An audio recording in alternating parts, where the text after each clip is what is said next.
I hated my life, but I was supposed to be happy. I had achieved everything I was supposed to want. I was married, I had great kids, I had a great job, I was a trainer for a Fortune 500 company. But something was missing. I blamed it on Las Vegas. I thought if I moved to a different city, a better city, I could be happy. But after a few job interviews with no job offers, I was desperate.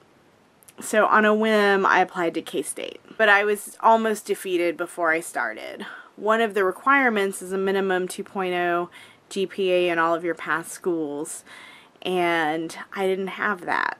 So I had to write a letter to the admissions department to ask for an exception. I explained that I'd had 2 kids while I was in high school, and that my oldest daughter's dad had accidentally killed himself my first semester in community college. So I was just sitting in my office crying and writing this letter, and I didn't understand why I was so upset. But my past had caught up with me, and I didn't really understand how I'd gotten here. A lot of my friends didn't think they'd make it to their 18th birthdays, and for a long time I thought that I could be one of them. But once I had kids, then I really wanted a better tomorrow. Towards the end of my high school career, I didn't want to be anything like the kids from my neighborhood. I wanted to get out. I didn't want to be defined by gang violence and teenage pregnancy, and I thought that what I wanted was a marriage and a good job and the house in the suburbs and the white picket fence, and I aimed for it. By the time I had it, I didn't like it anymore, and I fought really hard to keep it, ignoring that my husband was cheating on me. The more in the box my life got, the more that I hated it. By the time I was going to college, I was 29, and I'd gone through a lot of transformation.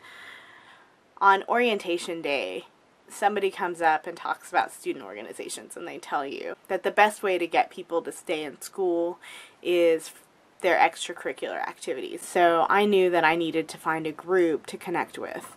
One day I saw some sidewalk chalk for a progressive sorority, and it made me laugh because I was like, progressive sorority, ha, oxymoron.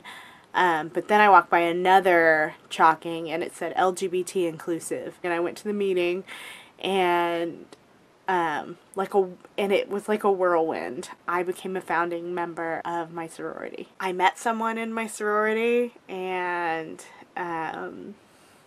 she changed my life. Not only did she make me realize that I could have everything that I wanted in a relationship, but she introduced me to feminism and women's studies.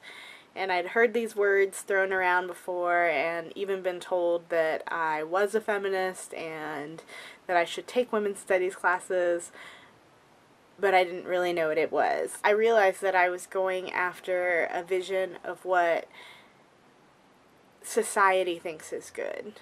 I realized that I had internalized some racism, sexism, and homophobia, so I was not myself. The person that I wanted to be was a reflection of what society thought was good.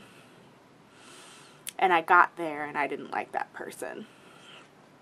I joined the sorority to give people a place where they could find themselves and find community and be comfortable with who they are. What really happened was I found a place where I could find myself and be comfortable with who I am. The things that make me happy today are my being a mom, being a sister, and being an activist. Today I'm happy with myself.